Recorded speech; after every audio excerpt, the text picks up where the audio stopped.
my hoodoo booze. I have to tap in real quick, because I'm in a drive-through, so y'all don't have to send me messages telling me not to drive and record videos. I'm hands-free. I'm in a drive-through. Okay. I have to explain something to y'all, and hopefully I can get this video out before I pull up to this damn window to order my food. But get this, and I need y'all to hear me out. One of the most amazing, fulfilling,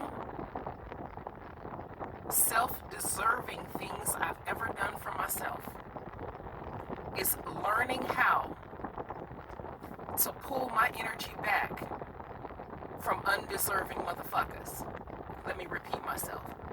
One of the most wonderful, dynamic, self-deserving, releasing, stimulating things I've ever done is when I pull my energy back from non-reciprocal, self-absorbed motherfuckers. Now let me further clarify. As we go through this life, we interact with different people. We interact with different family members. We interact with different friends. And I'm about to pull up to this window, so if y'all can excuse the hell out of me. Hello? No problem. We go through this life. We go through these people. We meet these people. We have interaction with different friends, different family members, etc., etc. And as you know, and as I know, we meet people with different integrity levels. They have their own different trauma, their own different walk, their own different things that they're dealing with. And when you are interacting with somebody who is self-absorbed, who is non-reciprocal of your energy, you give out way more than they do. And I've spoken about this before. When you learn how to pull your energy back from that situation, it is the most satisfying thing in the world. There is no amount of money on earth that can pay for it. You can be the brokest bitch with not 2 nickels to rub together and your ribs touching and your pockets touching. But if you learn how to do that and you walk away from situations that are non-beneficial to you, and you pull your energy back, there is no amount of money that can pay for that. Can I have a vanilla ice cream cone? Yep. Nope. Thank you. I bet you got a sweet tooth. But y'all get my point. And I'm not just talking about family members, because from the time you are little, you're conditioned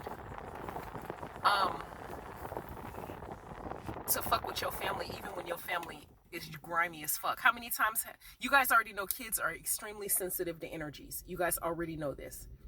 How many times have you walked into a room, think back when you were a kid and you just didn't want to be there, and you see your auntie or your grandmother or your uncle or whoever it may be over there, and then they be like, come give me some sugar, and you just be like, and then your mom or your dad or your aunt, whoever will scold you, be like, man, go over there and give your auntie some sugar. Go give your big mama a hug.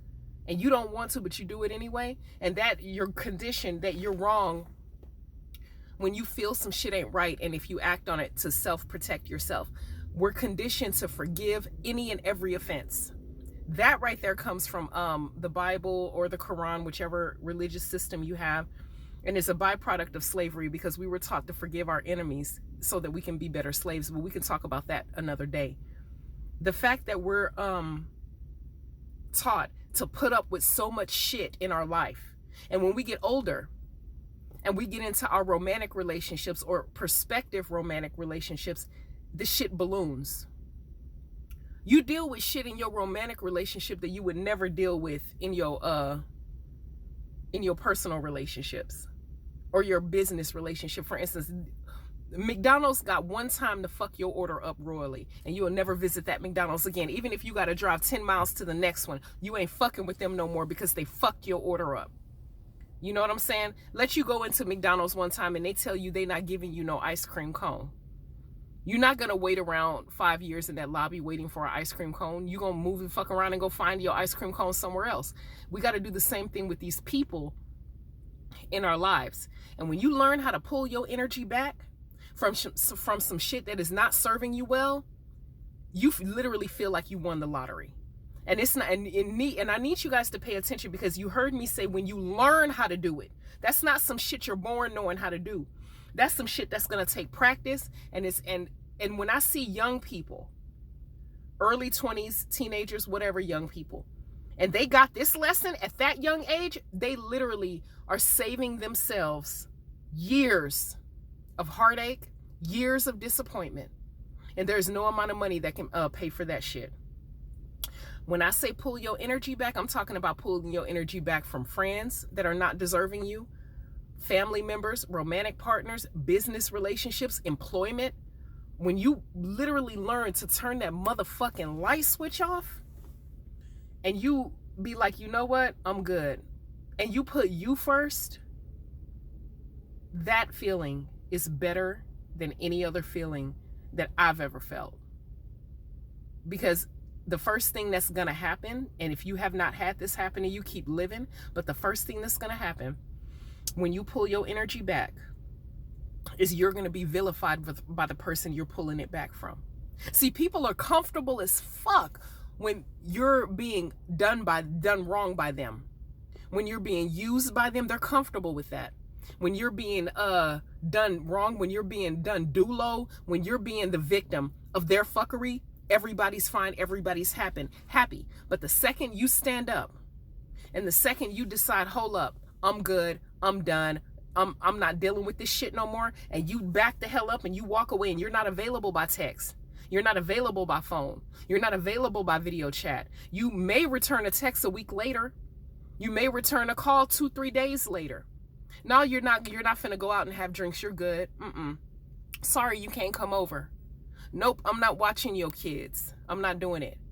Nah, I'm out of town this weekend, I'm busy. Then you're the enemy. You know what I mean? No, I don't have the money to loan you this week, I'm good, I'm sorry, I can't do it, I'm sorry. Now you're wrong, now you're acting funny. They weren't acting funny when they were fucking you over, but when you decide that the fuckery stops today, you're the one who's acting funny. And that's when you know that you're on the right path. And once you really truly do learn how to do that, you're gonna notice a release, and you're gonna take that same energy. You will be surprised how much energy you give to people who are undeserving of you. And once you take that energy and channel it into your spirituality, then you will see that you will soar higher than any goddamn eagle. You will soar higher than any bird. You will be high as a mountain, because now you don't have that weight weighing you down. And I need y'all to know this. And a lot of people, excuse me. Okay. And a lot of people feel guilty for doing so. So once you conquer that guilt, once you conquer the feeling that you're not wrong for putting you first, and you're not wrong for protecting yourself and your energy, then you will see. And that's what the homework assignment that I want y'all to do is, when I want you to really evaluate what is serving you and what is not serving you. And if something ain't serving you, cut that cord. Put all of their shit on ignore, leave them on red, whatever it takes. And when they come at you with the bullshit talking about how you're wrong and how you're not being fair and why you acting funny, then you know that that's confirmation that you're on the right track. I am the African Witch Bitch. Thank you. Ashe.